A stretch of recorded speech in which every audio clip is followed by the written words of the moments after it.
né? Então, por exemplo, a gente estava falando ali sobre a questão de um eventual inverno nuclear, que é outro tópico relevante, acho que tem que tratar aqui hoje. Inverno nuclear, vocês vão falar melhor do que eu, tem muito a ver com as consequências de uma explosão de uma arma nuclear em larga escala, seria isso, né? As consequências radioativas e biológicas para os seres humanos. Então, assim, o que eu aqui posso fazer em Salvador caso uma bomba nuclear estoure lá na Ucrânia? O que vai acontecer? Né? Então, assim, eu quero levantar esse tópico para a gente conversar um pouco. Quem está ouvindo aqui agora, gente, já compreende que a informação é o bem mais importante que existe. Hoje, nesse mundo, a informação é o bem mais importante que existe.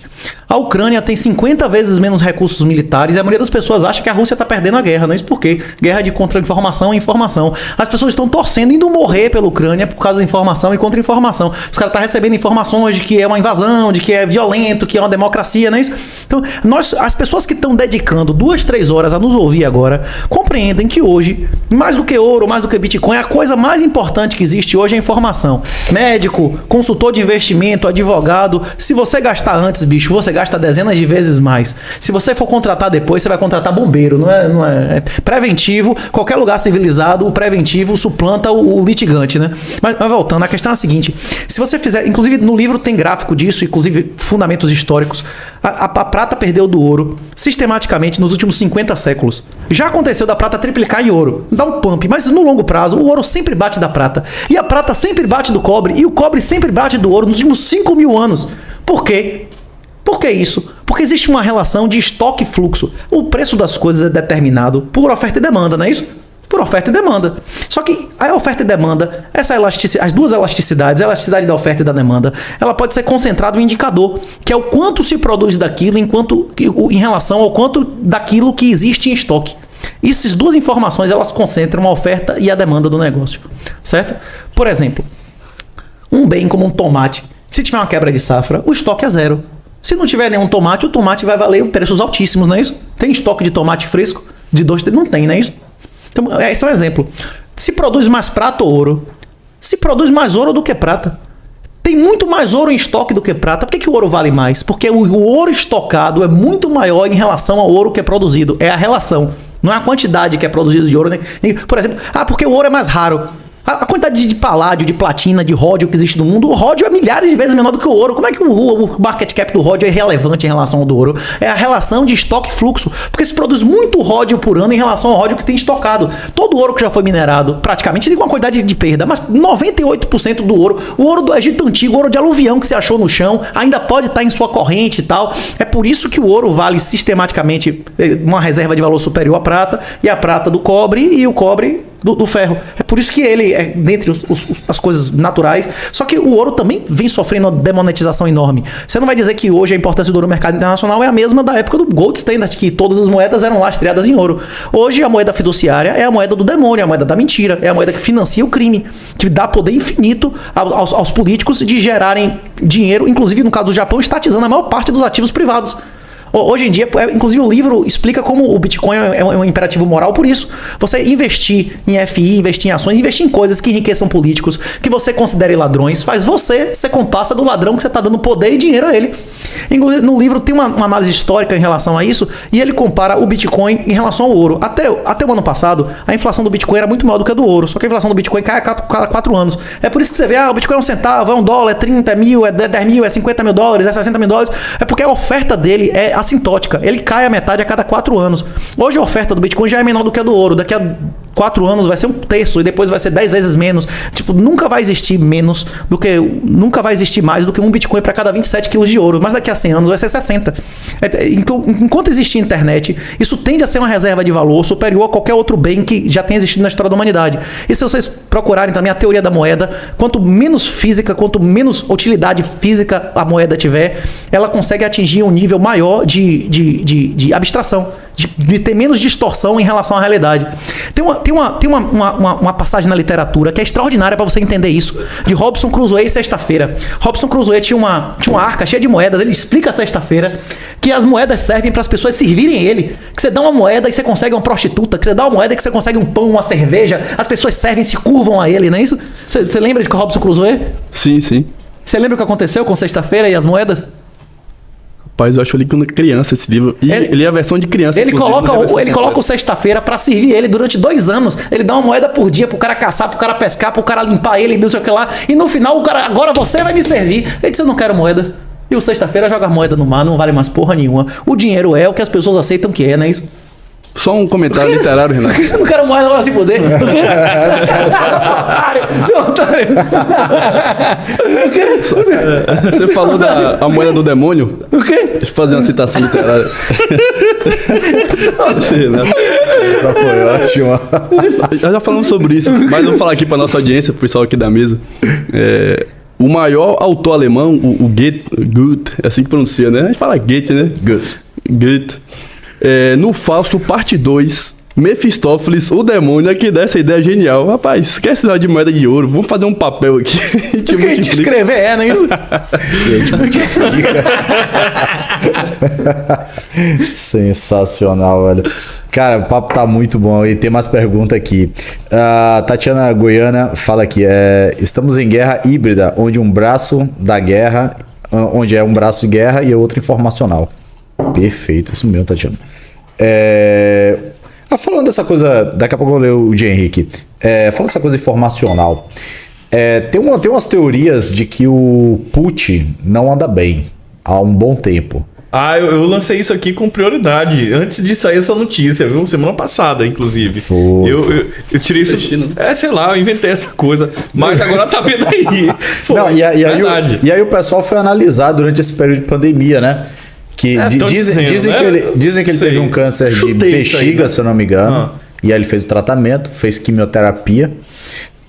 Durante esse período, foi justamente durante o período da pandemia, então estava todo mundo isolado e tal, então o Putin disse, não, eu estou isolado, né, eu vou me manter isolado. Aí depois começaram a fazer uma outra análise, que já de algum tempo, sempre ele se senta à mesa, são mesas imensas, ele senta na cabeceira da mesa, as pessoas, e aí eu vi os vídeos que mostram aquele povo bem distante dele, não tem ninguém próximo dele, e ele tá sempre com o braço preso assim e a mão sobre a outra, que diz que ele provavelmente ele está sofrendo de algum mal de Parkinson, e aí para disfarçar, para que ninguém perceber, ele fica sempre nessa posição, e realmente ele está sempre nessa posição, e também por estar fazendo quimioterapia, então ele pode estar com a imunidade baixa, né, que é isso natural de quem faz quimioterapia, por isso ele mantém distância das pessoas, porque qualquer vírus ali poderia desencadear um processo em cima dele. E ainda somado a tudo isso, dizem que o Putin ali, ele decidiu, né, fazer essa invasão para atingir a grande Rússia, né? A mãe Rússia. O pessoal chama de grande Rússia lá, que eu vi, mas enfim, pode ser isso aí. Que é fazer essa expansão da Rússia e deixar isso como um legado dele, pois talvez ele não sobreviva ainda por mais tempo. E aí fica aquele pensamento. Será que ele vai ser Peter o Grande ou ele vai terminar como Nicolau II? Isso é irrelevante. E como é que tá a saúde de Kim, lá da Coreia do Norte? Em uma sociedade totalitária, não faz diferença nenhuma a saúde do cara. Isso faz parte da guerra de informação. Como é que tá a saúde do Kim? Ninguém sabe se o Kim tá vivo nos 3 anos, não é isso? Toda vez que aparece é um sósia do cara. Você acha que eles têm dificuldade pra conseguir um sósia do cara? Hoje ele faz isso por computador a aparição do cara, não é isso? Porra. Ó, tem uma teoria que chama Public Choice Theory, que é a teoria das escolhas públicas. Ele demonstra com lógica, sistematicamente, há 70 anos, que um estado de exceção só tem 2 formas de você mudar as coisas. Votando com os pés, caindo fora ou desinvestindo, não é isso? Tirando dinheiro do país e tal, Bitcoin, ouro, seja lá o que for. Ou se organizando e matando gente e se metendo a cara pra morrer. Você acha que tem gente disposta a meter a cara pra morrer na Rússia? O que eles podem fazer é desinvestir, tem mais rublos no exterior do que na Rússia. Quem ganha qualquer centavo lá tira o dinheiro do país.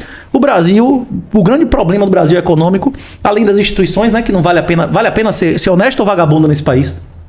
Vale a pena ser honesto ou vagabundo nesse país? Você investiria em um país que não vale a pena ser honesto? A regra nesse país é legalidade ou ilegalidade? Você investiria em um país que a regra é ilegalidade?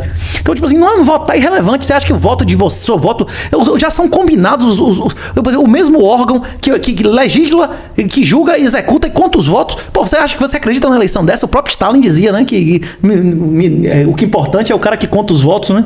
Então, tipo assim, a gente vive numa realidade... Renato, deixa eu fazer uma pausa aqui. voltando aqui o que o Buriti falou, digamos que o Putin de fato esteja doente. A gente não tem como saber, existe a guerra de informação contra informação. Sim. A questão é, o modelo russo não é o mesmo modelo, por exemplo, chinês, onde existe um partido, um certo rodízio de líderes, né? Na Rússia, o Putin tá lá, acho que tem há 25, 26 anos. E vai a 1935. O rodízio é matar todo mundo. Inclusive, mataram a família inteira de mal, até primo de segundo grau, né? Deixa eu chegar o rodízio lá é matar todo mundo, né? Olha, Renato, China, né? O que eu quero dizer é o seguinte, ó. Essa pergunta é relevante. Eu entendi o seu ponto. A questão de quando um sistema totalitário está imposto, mudar um líder vai ser tipo assim, aquela coisa que o professor Olavo falava, né? Entre escolher Satanás e Beelzebub. Não, mas o Kim, não é esse o ponto. Kim não aparece publicamente há mais de 1 ano e meio. Só aparece sósias do cara, claramente o cara nem parece com o cara. Mas veja o meu ponto, Renato. Mas veja o meu parece, ponto. Não. Porra, tem o lóbulo da orelha do cara de várias coisas que são, tipo, genéticas diferentes. Tipo, lóbulo da orelha, não sei. Tem várias características que são absolutamente diferentes. Mas deixa eu destacar aqui porque eu achei essa pergunta relevante, mesmo existindo, mais uma vez, essa questão da guerra de informação. Porque, repito, o modelo de... Aqui, ó, certo aqui. O modelo político russo não é o mesmo que o da China. Então, assim, digamos que por algum fator, que seja de saúde, Putin saia. Veja que ele é muito determinante sobre a pirâmide, né? Como se fosse um modelo piramidal e tivesse um faraó em cima, né? Não é o mesmo modelo chinês. Se Putin sair, vai mudar muita coisa na Rússia. Se o Kim Jong-un, por exemplo, sair da China, vai entrar alguém parecido do partido. Então veja, existe uma certa concentração de poder maior na figura da pessoa do Putin na Rússia do que existe, por exemplo, na figura do líder político na China, pela própria questão da divisão do poder lá. Coreia do Norte. É que você falou... Perdão, eu usei o ditador errado. O da China. Da China. Você entende meu ponto? Sim. Então assim, sim, eu acho que é relevante essa pergunta. Óbvio que a gente nunca vai saber. Só se ele morrer, né? Daqui de hoje para amanhã a gente vai saber. Mas assim, na prática, eu acho que essa questão é relevante. Você entendeu agora meu ponto? Talvez a gente nunca saiba. Talvez ele morra e a gente nunca saiba. Talvez ele morra de hoje pra amanhã. Talvez ele já tenha morrido. A gente só tá vendo imagens antigas, imagens de computador, um clone do cara. Como o Kim não aparece publicamente, os caras botam um cara qualquer lá que nem parece o Kim. Dizem, não, o Kim é esse, não é isso? Esse é o Kim, nosso mestre aqui. Não, mas ele não tinha um lóbulo preso. Não, mas é o Kim, né? Ele soltou o lóbulo da orelha dele. Fez uma cirurgia, pô. Ele fez cirurgia na orelha. Aparece a irmã, aparece um bocado de gente isso. falando. Né? É tipo assim, quando você chega num nível desse, as pessoas acham que um país como a Rússia é um país frágil, que morre uma pessoa e as instituições caem. É muito mais fácil as coisas mudarem na democracia, morrendo pessoas chaves, do que num esquema totalitário. Eles são muito menos frágeis em relação a isso. Eu acho que, inclusive, esses caras que estão há séculos fazendo tradição de guerra, de inteligência, você acha que não tem uma cadeia sucessória bem rígida, bem determinada? Quanto mais hierárquica é a organização, maior a preocupação em relação a esse tipo de coisa, né? Não, concordo, sim, concordo. Aí, aproveitando aqui a pergunta do Henrique Silva. E pessoal, vocês estão gostando aí? Tá curtindo? Então dá uma curtidinha aí também. E se inscreve no canal, pô. Ajuda a gente aí logo a chegar nesses 1000 inscritos, pô. Falta pouco. Tem uma boa galera, ó. Tô vendo aqui online, ó. Tem uma boa galera aí, pô. Dá essa ajuda aí pra gente. Vou fazer a pergunta aqui do Henrique. Por que a Rússia só lançou 2 termobáricas, sendo que poderia ter lançado bem mais? E os nukes, acredita que eles irão ainda usar? Por que eles não desligaram a luz? Por que eles não desligaram a luz? Eles estão fornecendo luz, até a usina atômica que eles tomaram está fornecendo luz para a Ucrânia. Eles estão fazendo uma operação como se fosse a gente fazendo uma operação no Rio de Janeiro ou no Minas. Isso não é uma guerra de verdade para eles. Eles não estão metendo bronca, tipo assim, destruíram Kharkov, utilizaram artilharia em órgãos públicos e tal. Tipo, tem dano colateral, sempre tem dano colateral, né? Você vai ser vizinho de um quartel, você vai receber a rebarba, não é isso? Mas o procedimento padrão lá não tem comparação com nenhuma operação, nem no Afeganistão, nem na Chechênia, nada. Eles não estão botando força total. A Rússia não está botando força total de maneira nenhuma. Eles estão fazendo uma operação, para os padrões dele, altamente humanitária. Eles podiam ter utilizado muita força. É possível que o cara utilize a bomba atômica. O negócio é o seguinte: qualquer poder que você tem na vida, você perde. Se você ficar exercendo, você perde. Quando você tem o pai e a mãe em casa e a mãe fica gritando, ameaçando, ela não vale porra nenhuma mais a ameaça dela. Porque ela toda hora ameaça, não vale nada, não é isso? Agora, aquele pai que nunca gritou com você, só de olhar pra você, esse rapaz, esse cara vai me matar. O quê? Por aí. Exato. Com certeza.